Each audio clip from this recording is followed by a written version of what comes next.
Welcome back and thanks for staying with us. Aside from the floods, there's plenty else taking place in KwaZulu-Natal. AmaZulu King MisuZulu kaZwelithini is expected to address the provincial legislature today, marking the beginning of the second session of the 7th administration.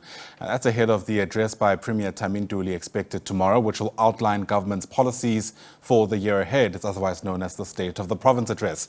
Watching all of those developments for us is SABC News reporter Simphiwe Makhanya, who joins us now live. And one has to wonder, Simphiwe, what the monarch is going to focus on, given the myriad challenges he's spoken about to do with Ithala, the Ingonyama Trust, and just generally the status he feels that the monarch is currently in.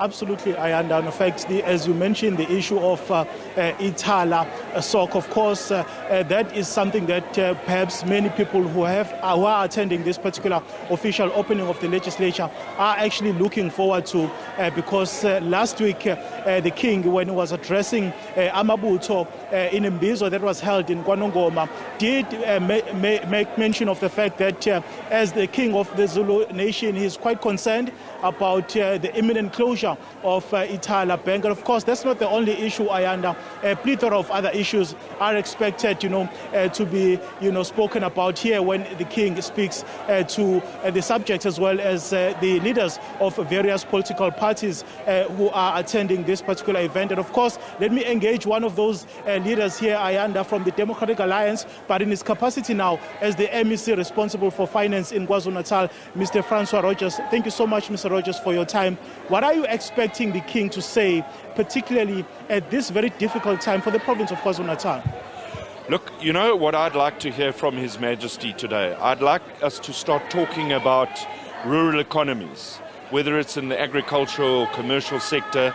I think if one looks at the province, the poverty and inequality is particularly highlighted in rural communities. And I think it's time we got together in this government of provincial unity with His Majesty, with the Ingonyama Trust, and started addressing poverty, inequality, particularly in rural communities. I'm really hoping that that's going to be part of the discussion today. Mr. Rogers, of course, KwaZulu-Natal is quite a different province. If you look at the proceedings, it's the King's Day today. Tomorrow we're expecting the Premier to table the State of the Province Address.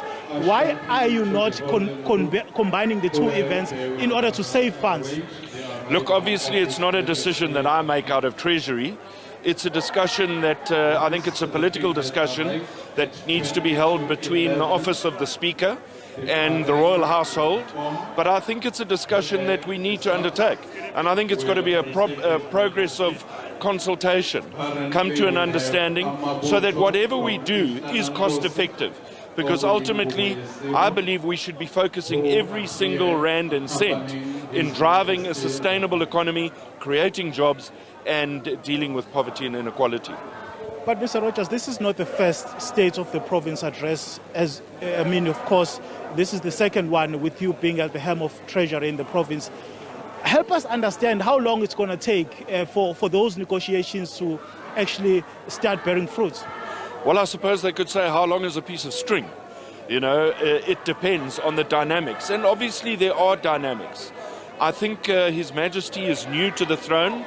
This is also a new administration. The last time we met, we'd inherited a budget from our predecessors. This is the first budget we're putting together. So I think allow us that opportunity in that process. But as the Democratic Alliance now, are you in favor of that proposal to combine these two events in order to save money? I'm in favor of negotiating, discussing, and coming up in what's in the best interest of the people of KwaZulu-Natal. Thank you so much for your time. Diabulet.